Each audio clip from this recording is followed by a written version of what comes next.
পশ্চিমবঙ্গের রাজনীতিতে সূচনা হতে যাচ্ছে এক নতুন অধ্যায়। বিধানসভা নির্বাচনে প্রথমবারের মতো বড় জয়ের আনন্দে ভাসছে ভারতীয় জনতা পার্টি বিজেপি। তবে উচ্ছ্বাসের মাঝেই এখন সবচেয়ে বড় প্রশ্ন, কে হচ্ছেন পশ্চিমবঙ্গের পরবর্তী মুখ্যমন্ত্রী?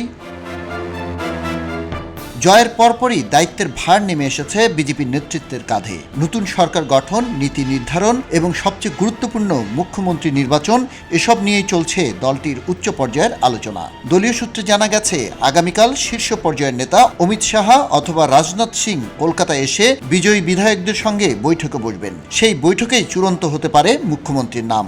এদিকে সময়ও খুব কম। বর্তমান মুখ্যমন্ত্রী মমতা ব্যানার্জির সরকারের মেয়াদ শেষ হচ্ছে 9 মে। বিজেপি সূত্র বলছে, ওই দিনই নতুন সরকারের শপথ গ্রহণের সম্ভাবনা রয়েছে।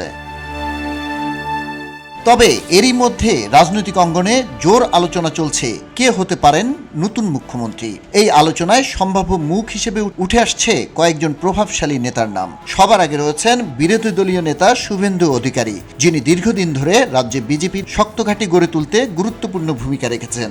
এছাড়া আলোচনায় রয়েছেন দলের রাজ্য সভাপতি শ্রমিক ভট্টাচার্য, অভিজ্ঞ নেতা দিলীপ ঘোষ, সাবেক রাজ্য সভাপতি সুকান্ত মজুমদার এবং সাংবাদিক থেকে রাজনীতিতে আসা স্বপন দাশগুপ্ত আছেন আলোচনায়। প্রতিটি নামের পেছনে রয়েছে আলাদা রাজনৈতিক অভিজ্ঞতা, শক্তি ও গ্রহণযোগ্যতা, যা সিদ্ধান্তকে আরও কঠিন করে তুলছে।